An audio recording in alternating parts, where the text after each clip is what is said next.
Magandang araw mga katropang gamers. This is Boss Nathan Gaming.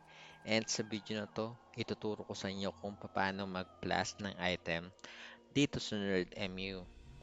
So, i-access natin yung inventory natin. So, nakikita nyo yung item natin is Excellent 05 Sword na +9 na. So, ang ginawa natin dyan kanina is kailangan individually na i-drag nyo yung ah bless nyo dito. So, yung definition ng bless natin is um, kaya niya mag-plus hanggang +6. So, kapag +0 pa lang yung item nyo o wala pang plus, itadrag nyo lang siya ng ganito. Sabay click nun sa what do you call this one? Yung sword nyo. So, na +6 na natin yan kanina. And then, pagkatapos ng +6, gagamit na tayo ng Jewels of Soul.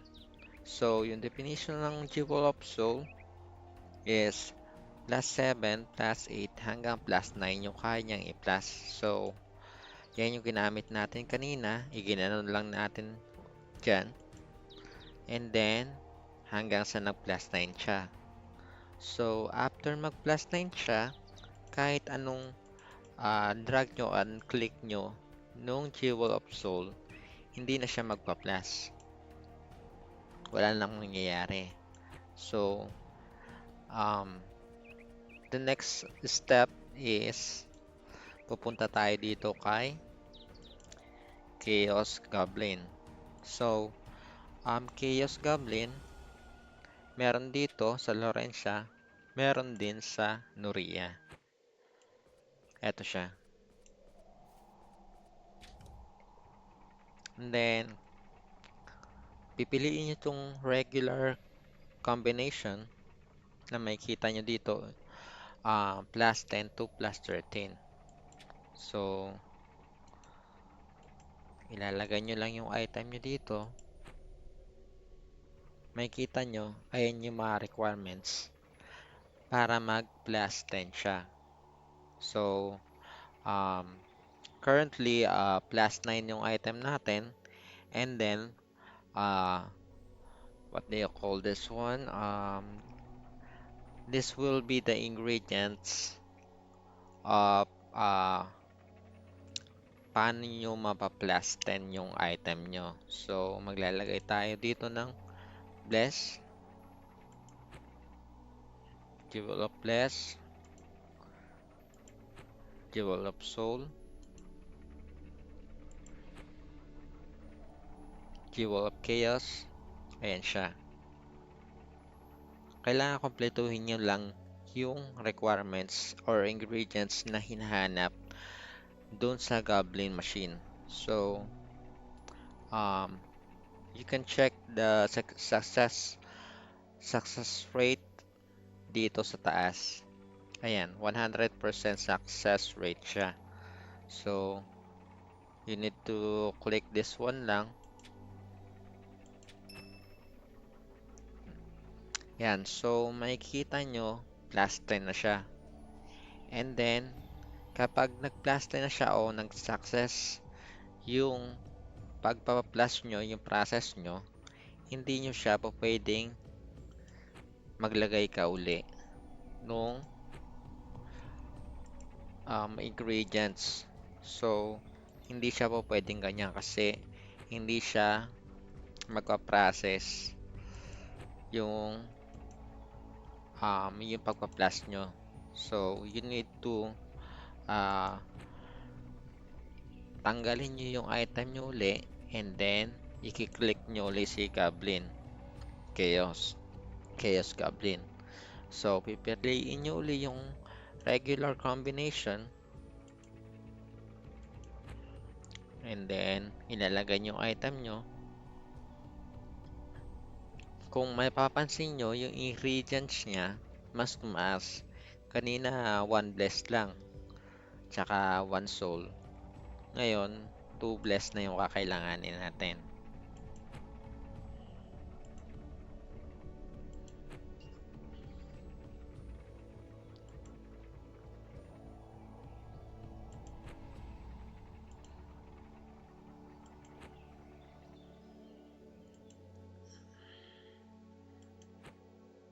kung nakikita nyo is the success rate is 90%. So, mataas yung chance natin na magsasucess yung pagpa-plus natin. Dito kasi sa MU, minsan nababasag yung item or hindi nagka-success yung pagpa-plus natin. Sa ibang MU, nawawala talaga yung item kapag nabasag or nag-failed yung pagpa-plus natin. Pero dito sa Nerd MU, um, I think and hindi ko pa na-experience na nabasag talaga o nawala yung item. So, mabait tong server natin. Try na natin.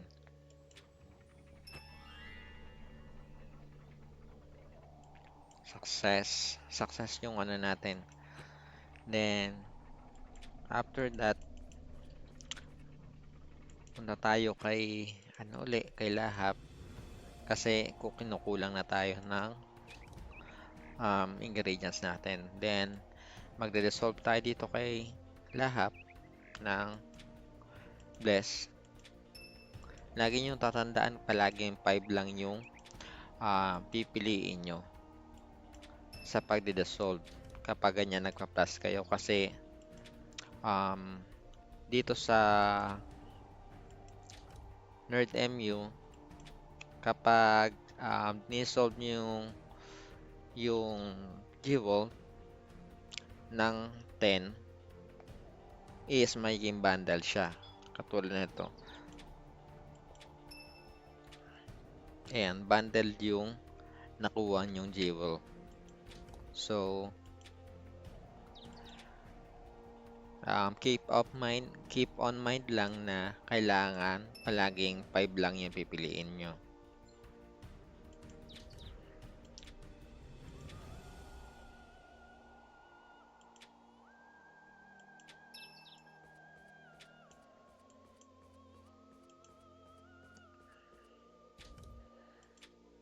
Pwede sa Nuria, pwede rin dito sa sa Laurentia.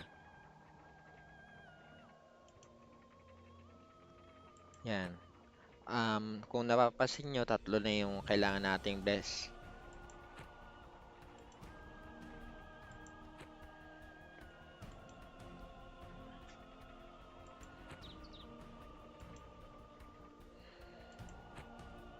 Actually, itong way na to, alam na talaga to ng mga talagang nag-MU. So, this video kasi is for tutorial for mga newbies talaga at ngayon pa lang naglaro ng MU.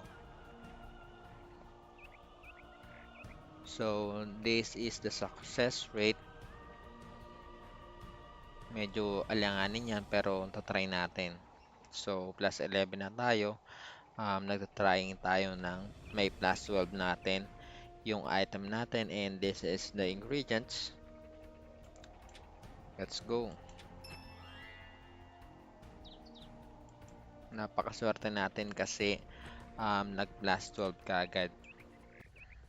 And then, meron ako sa inyong tuturo kung napupulot nyo yan sa boss hunting. Ito ginagamit to sa pagpa-plus ng item para hindi siya mabasag or para hindi mag back to zero or mag down yung ang plus nyo ng item yung item nyo. So, 4 na plus.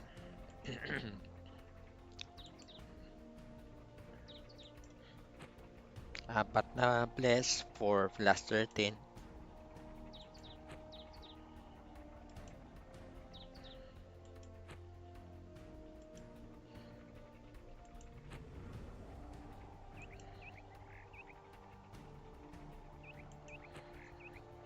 Kung napapansin nyo, nagbabago-bago yung itsura ng character ko.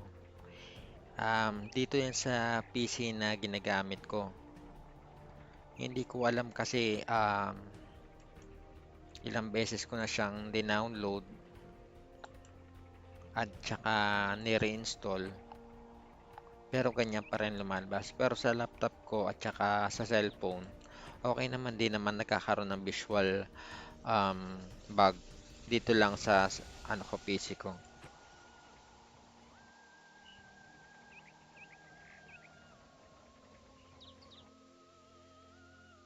Ito yung success rate niya for plus 13, and then gagamit tayo nito para hindi mamabasa kung sakaling mag-fail.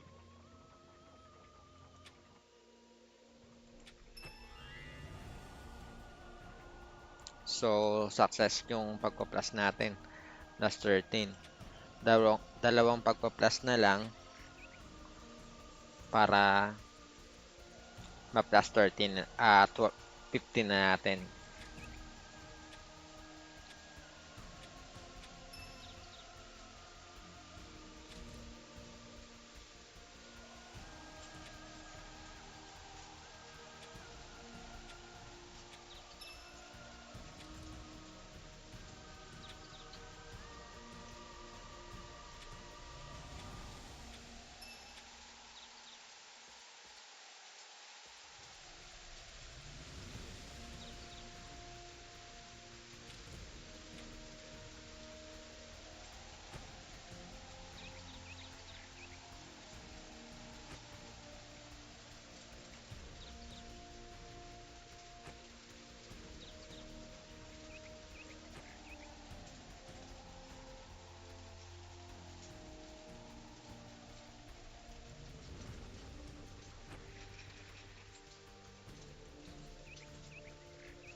Kahit ano naman pagkaka-range niyan, basta ilagay nyo lang ng um, kompleto yung ingredients na hinahanap.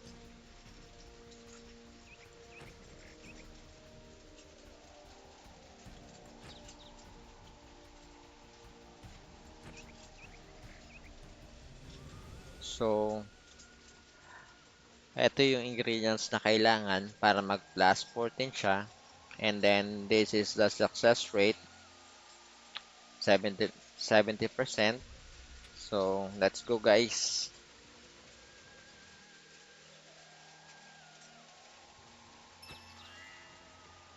Yun, successful na naman yung um, pagpa-plus natin. So, nakikisama guys yung ano natin, yung Chaos Goblin natin sa pagpa-plus natin.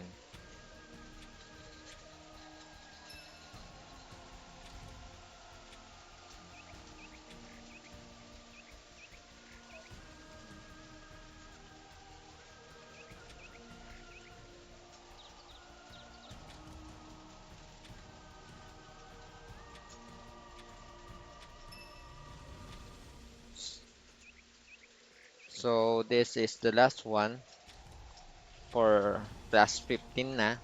Kung mag-success tong pagpa-plus natin.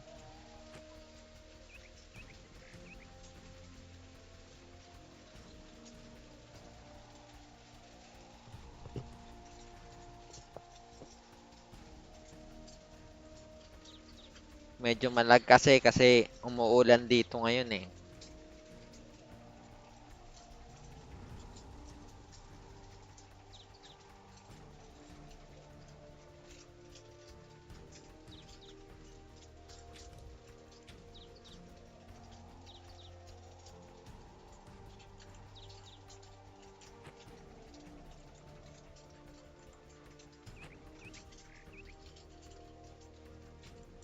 Sana mag-success na siya ng plus 15.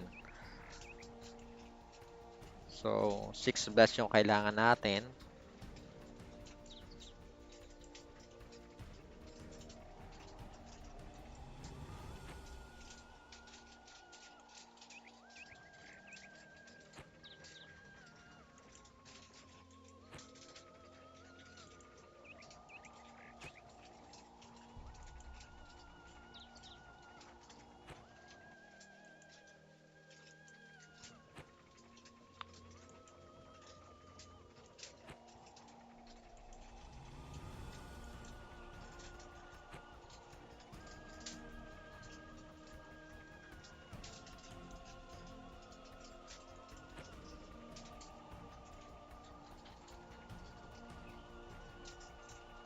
So this is the requirements for plus 15 and this is the success rate, maliit lang. Titingnan natin kung magsa-success. Sana mag-success. Yun, katulad nun, ganun, nabasag. Balik tayo uli sa plus 6. So, yun lang guys. Nakita niyo naman kung paano yung process at saka ingredients nung pagpa-plus. Kailangan lang maging patient kayo dun sa pagpa-plus nyo ng items. So, and that's the um, what you call this one? Trial dito sa MU. So, yun lang. Maraming salamat mga katropang 90s at saka mga katropang gamers natin dyan na mahilig maglaro ng MU. And ganun po kung paano mag-plus ng item dito sa Nerd MU. Maraming salamat po sa panonood and I like to encourage you to like and share my video and subscribe my channel and have a great day po. Bye bye.